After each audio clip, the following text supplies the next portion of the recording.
Okay, what a show we have lined up today. Immediate reaction to food, delayed reaction to food. How do I know? I teach about food allergies in the opening of today's show. Dr. Lee Cowden heads up an organization called ACIM. He's going to teach you to awaken the sleeping doctor in all of us. How do I know if my eye twitches, my tummy problems, my skin problems are linked to nutrition? Dr. Cowden's going to teach us how, okay? You guys know a little bit about Jenny Herbachik, Nurse Jenny. She's here all the time talking about cancer. I did an interview with her a while back, and we're going to expose that. It's really, really a good one. And then finally, do I need this pharmacy? Do I need these drugs? All that and a whole lot more on today's Know the Cause. My name is Doug Kaufman. For the past 40 years, I've dedicated my life and even my career to finding the root cause of disease. Join me in a team of physicians, pharmacists, and scientists, and soon you too will know the cause.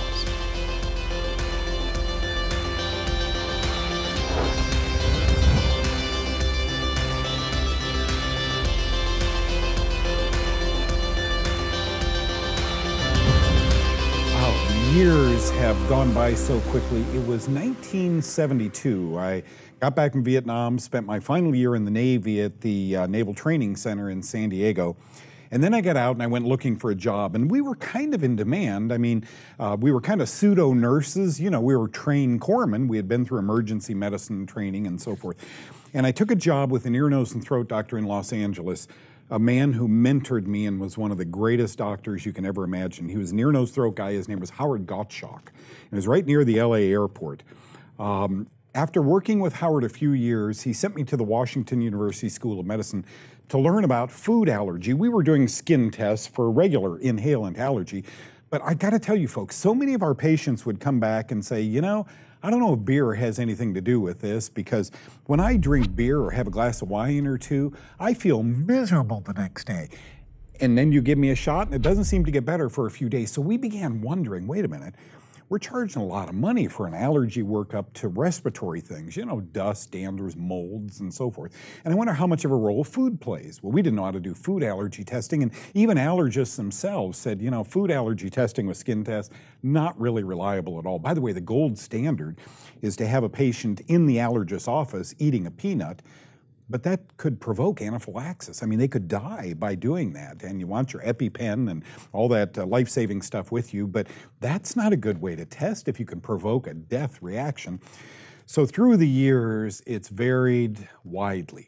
I want to show you a magazine circa 1981. So this goes back a whole lot of years, and then I want to show you what's in the magazine, okay? Here's the magazine. It has Tom Selleck on the cover. Man, he was a good-looking guy. Remember him in Magnum P.I. And on page 112, there's a picture of a not-so-good-looking guy. Look at me now in 81. How old am I? 30 years old, 31? I know that the kids hadn't come along yet.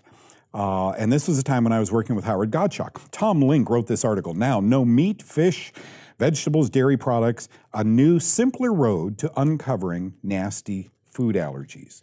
Okay? Folks, what we were doing at that time was crude.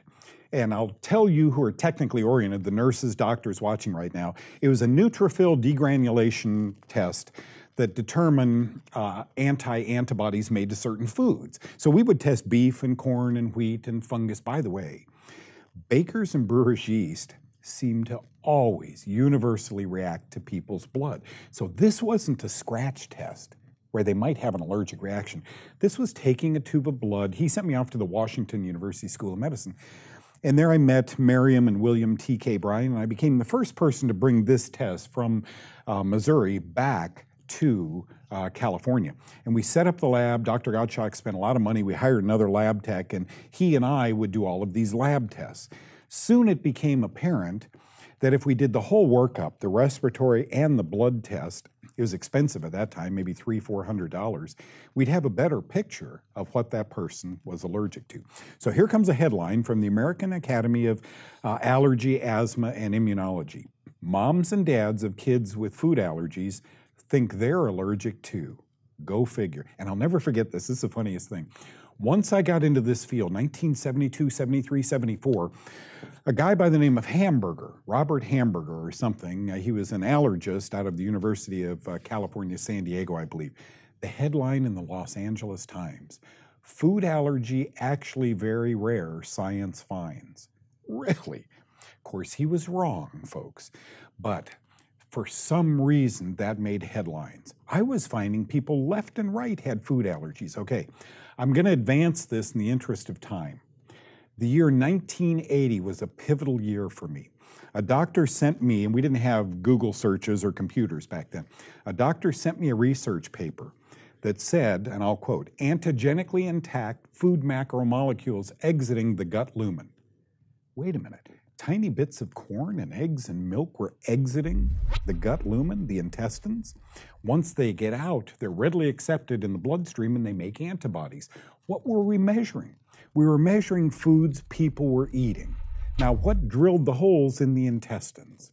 I think the damage done by antibiotics, they are mycotoxins, can actually accrue in the intestines, and these philanthromus fungus can poke a hole through the intestine, the food leaks out. Repair the gut, food allergies seem to dissipate. So do moms and dads have food allergies? Yeah, I think they do. I know kids do, and I think antibiotics might be the start of many of them. Hope that helped you.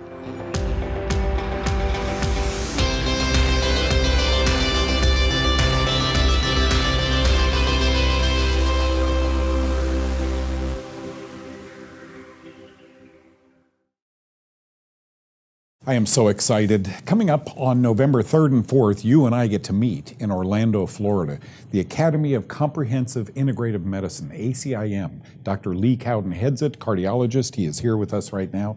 Thank you so much. You and I have known each other. We were kids, 30 years. 30 years. 30 years. And welcome aboard. Thank you. And thank you for putting on the seminars. Last year's blew me away. Yeah. I mean, all the celebrity docs were there. Yeah. And you're putting on one this year, and you're inviting the public to attend. Right. And I want you guys out in droves at this. So tell people a little about it. Yeah, November 2's Friday and Saturday, 2 and 3.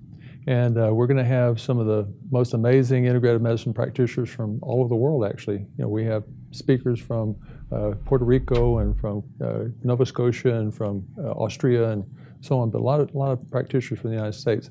And they're going to learn, the people that come are going to learn about all types of chronic diseases and how those are reversed whenever the allopathic medical community says they cannot be reversed. I wonder how many of this viewing audience have heard bad news. You have cancer, you have Alzheimer's, you have autism, your son has got to live with this. Folks, according to them, allopaths, he or she does. According to Dr. Cowden, whom my wife and I have seen so many miracles come out of his office, you may not have to. And these are doctors who said, we're not comfortable telling patients that. We want to try everything in our power. And they look, when something's ringing here, trust me, it's a hear problem. It's not a hear problem, right? When you have asthma, it isn't a lung problem. It's a you problem. And that's what these doctors know. Yeah, whole body medicine, not just treating body parts, but treating the whole body. And that includes, the mind, emotions, soul, spirit, the whole thing, not just the body. I have heard your talk on autism, and it floors me. You're going to give that talk again? Yes. Okay, good. What other speakers are? Yeah, well, we have Dr. Jonathan Wright teaching us how to not go blind, not go deaf, and not lose your mind. And I think that's all pretty important. He's been in the history books. I mean, this doctor is amazing. Out of Seattle, is it? Yeah, out of Seattle, Washington. Yeah. And we have Dr. Norm Shealy, who in 1971 established the American Holistic Medical Association, so way ahead of his time. But he's going to teach us about how we need to take control of our own health. What a novel concept, instead of delegating it to somebody that cares a lot less about it than we do. I.e., sometimes our doctor. That's right. Yeah. Jenny Herberchek is going to teach us how to prevent cancer by doing the proper testing in advance. Jenny's on this show all the time. Yeah. People come out to see her. Yeah. Great job. Yeah. Dr. Sinatra, Stephen Sinatra, a pioneer, is going to teach us how to live a higher vibrational health. Okay, that's all the way from the foods that we eat, to the grounding that we do to the earth, to the avoidance of cell phones and cordless phones and Wi-Fi and all that other stuff. Can you guys imagine? He's a cardiologist. He's like Dr. Cowden. They're both cardiologists, close friends for many years. We're learning about cell phones from a tickerologist. Does it get any better than that? But that's not all. Dr. Mercola, is he coming again? Dr. Joe Mercola is going to teach us how to eat the right diet to both avoid cancer and reverse cancer. And so that's going to be a dynamite talk. It's just, the lineup here is spectacular. And I guess I'm going to be emceeing on Saturday. Yeah, you're MC on Saturday, and we're going to have you speak on Friday. So we want the public to be there for both days. We have some amazing presentations on both days, Friday and Saturday, November 2 and 3. You know what I loved about last year's? You take really intelligent guys, Sinatra, Mercola, you, she, all these doctors, and you trim it down to our level. No huge polysyllable words. It's a simple, hey guys, here's what we need to do. You've been told it's the end for you. Is it? Who makes that decision? A guy with a stethoscope or the man upstairs? And maybe it's not time for you to go home. You have to attend this. This sounds like fun. Friday night, huh?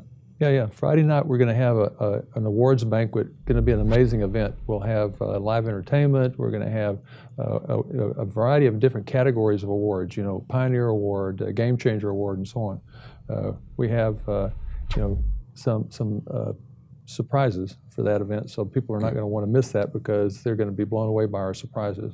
It's been 30 years. I'm always blown away by this guy because my wife and I sent him some friends that we didn't think would be here today. They're here today, and this is decades later. So Dr. Cowden's work, stands alone, and now he's teaching other doctors to do this, and he has this academy. By the way, when you're there, talk to him or one of the attendees about becoming a student, getting credentials in comprehensive medicine. Thank you for being on today. Thank you, Doug. You bet. Folks, today I want to address for the next, few minutes a topic that I think is on many of your minds, and I know it stays on mine, and that is, do I need to take this medication? Do I need all of these hospitalizations? Far be it from this show or Doug Kaufman to ever tell you, don't take the medicine, don't go see the doctor. But sometimes we jump into these things very quickly, believing that a medicine or a hospital is our only way out. Okay, a headline struck me the other day, and it was on Science Daily, which I just love. Those of you who want good information, ScienceDaily.com is it. This was the headline in their Science News. Lack of pharmacy access sends some patients back to hospitals. Hospital readmissions are a $17 billion annual problem, they say. Not normal to have to go back into the hospital, and it's very common where there's a lack of pharmacy. So what does this tell us right out the gate? Oh, it's only a pharmacy and a hospital that can fix you. Folks, at my age, which is 67 years young, I probably should be on, 3 or 4 medications. I probably should see the urologist every year for a prostate exam. All I do is go to the dentist, right? I don't go to a doctor. And yes, I've woken up in the morning with stiffness. And Ruth and I just laugh. That's right. We were at the birthday party last night. I had a piece of birthday cake and a little bit of ice cream. Now, 2 days later, no stiffness. I feel like $1 million. The problem is, folks, doctors don't know this. Diet has been in a major way, brushed aside. Why diet? You can take our medicines. I saw an ad the other night for Otezla. It's a medication you take for psoriasis. And it goes on to say, look, this could kill you. So is this so bad that one of the side effects of the drug is it could kill you? We're not thinking. And when I read a headline like that, people can't get better without a pharmacy or without a hospital. What are we thinking? We're thinking they're right. And sometimes they are. But I think the majority of times, if you would change, listen to this, if you always do what you've always done, you'll always get what you've always gotten. You get up in the morning and hobble off to the bathroom, and then you run in and you make your cereal and your toast. You're a creature of habit, as I was 40 years ago before I began to understand that grapefruit is what you need for breakfast. Eggs is what you need for breakfast. It's not cereal. That's grain, and sometimes grains are impregnated with a fungal poison. Dr. Mark Stengler, a friend of mine in San Diego area, he's a naturopathic doctor. He wrote a book called Prescription for Drug Alternatives. This is the book. Wonderful, wonderful book. And in this book, Susie Cohen, our dear friend who's been on Know the Cause many times, says, a must-read for every person who wants to achieve better health and avoid the dangers of synthetic medications. She's a pharmacist. Pharmacists are now thinking, I wonder if supplements, I wonder if diet, I wonder if doing what your body's supposed to do, exercising on a regular basis, can preempt or prevent the need for medications and surgeries. Look, I don't know how long I'm going to live. I'm going to live not 1 second longer than the good Lord allows me. What I don't want to do is run from doctor to doctor. What you're going to get there? Medication. And go on medication after medication after medication. And then be concerned because a pharmacy is far out of my area that I'm going to be readmitted to the hospital. You know what that sounds like to me? Hospital mistake. So you're going to get back into the hospital. Cha-ching. Bad for you, not bad for them, because you got to get out of jail free card. You have an insurance card. And the hospital's going to bill you again, no matter if you have to go back 10 times. Where are the policing agents in medicine? Where are the people that say, wow, you've been back to this hospital 3 times to have that sewn up again? Why didn't they sew it up right the first time? And oh, by the way, here's 16 medicines that you can take. Here's what Know the Cause is all about. Understanding the etiology, the cause of that ringing in your ear, or those blepharospasms, that bouncing eyelid, or that irregular heartbeat, right? Or this skin problem all over your body, or your depression. Understanding why. It is not, I can assure you, a medication deficiency. All a medication does for a few hours at a time is erase a symptom, but it does keep you beholden to the doctor who has written the medicine. You can't get it unless you keep going back and back and back to him. Books like Drug Alternatives, books that help you study diet are really the way to go, but the road forks as we reach a certain area or a certain age. And that is you can continue going to doctor after doctor, or you can try and figure out the cause on your own with the help of the medical profession. I was having a lot of irregular heartbeat. I'd been in the emergency room Thanksgiving morning is the last time.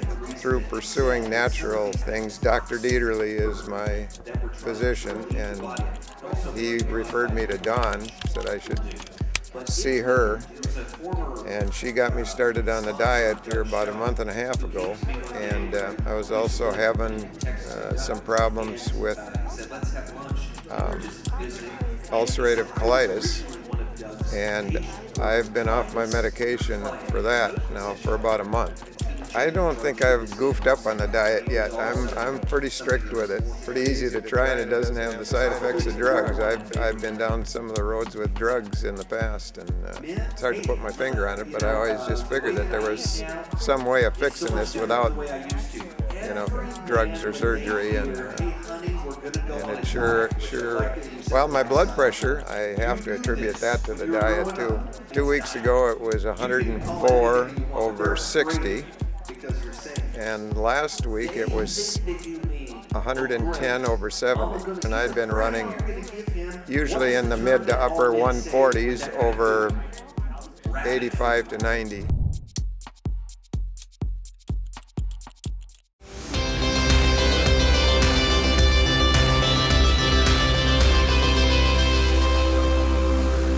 Look at that smile. Jenny Herbacek is a registered nurse who wrote a book, and she's changing the world. Look, I'm lecturing a couple of months ago out in Los Angeles, and I see all these women running around with no lump, no bump. There's stickers all over their body, and I thought, okay, that's cute. Who started this?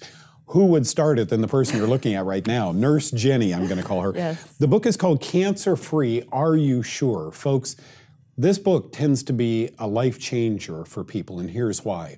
I found it, as you see, I read it, I find it tremendously liberating. Whereas most things I read on cancer are a little bit depressing. This says, okay, I got to tell you something. Someone felt this lump. And if I was smarter then, when I was, 45 years old, I would have had a couple of tests done that could have seen a lump long before someone palpated that lump. Right. So tell us a little bit about this, and those who are interested in this. You say I waited too long. I had ductal carcinoma cancer. But you don't have to. And even when you were told, hey, good news, Jenny, you're cancer-free, get back to the hospital and work, you discovered that you weren't. Exactly. Actually, after I went through the allopathic treatment, I had 6 surgeries, 4 rounds of chemotherapy. I wrote this book because I don't want anyone to go down the path that I walked. To be a nurse and to have other people's names on the chart is one thing, but to see your name on that chart is completely different. So I finished my treatment, and I tell a lot of stories along the way in the book because it was just amazing to me, the things that kept happening to me.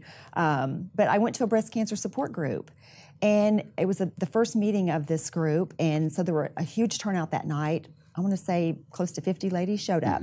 Each person went around and said their name, where they were from, what type of cancer they had, what their treatment was. And it started out fine, but as the evening went on, I was becoming shocked. And I'm sitting there thinking, my goodness. And I'm counting the ladies, and I'm thinking half of these women were told they're cancer-free, or they were all told they're cancer-free because they had clean surgical margins, they have a clean PET scan, but more than half of them had had a recurrence.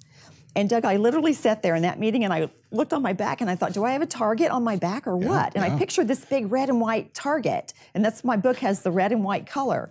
Because I thought, something is wrong here. If these women were told they're cancer-free, they had the same cancer I had, and it's come back, there's somebody's not telling the truth, the whole truth, and nothing but the truth. Do you now teach women and men tests that you have discovered that people can have done to really help discern whether or not your margins are clear or there is cancer growing in your body? Absolutely.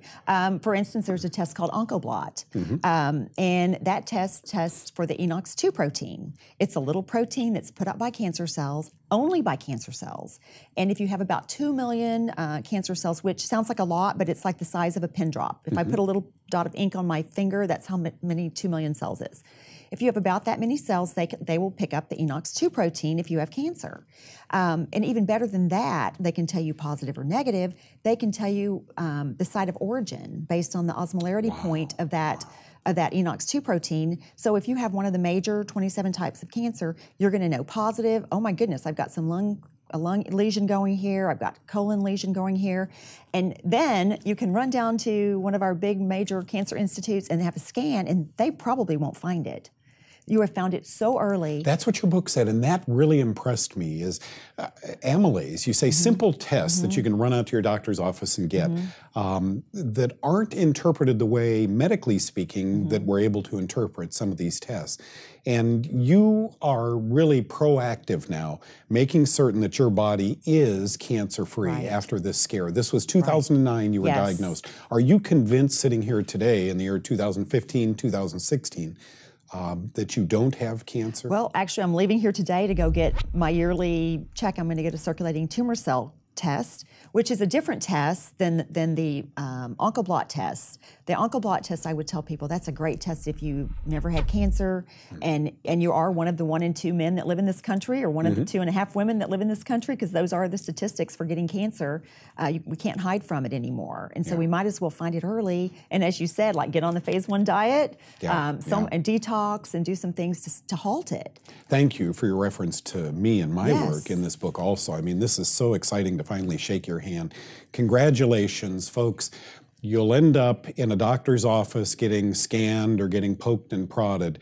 There may be another way. Even when the doctor says you're clear, you may not be. That's what Cancer-Free Are You Sure is all about. A must-read. Thank you, Jenny, for coming. Thank you.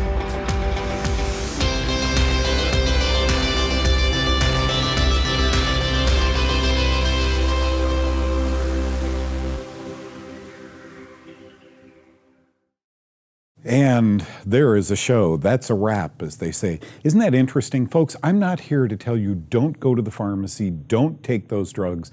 I'm here to teach you that alternatives may exist. For me, they have. I'm 68 years young and I feel 30, and I don't take any drugs and I don't go to doctors. So the road forks. Through ACIM, what Dr. Cowden was talking about, you can learn how to take better care of your health. What'd you think of that picture of me back from, the 1980s? Around the same time, I wrote a book, The Food Sensitivity Diet. I expounded on it, in today's show, food allergies, right? and they took a picture of me, a snapshot of me, for the back of that book. This was in the early 1980s. I just can't believe how I looked then. Any of you look at old pictures of yourself? Here it is, The Food Sensitivity by Doug Kaufman. Look at this. There it is as I say goodbye to you today. The old Doug Kaufman. God bless you guys. Bye-bye.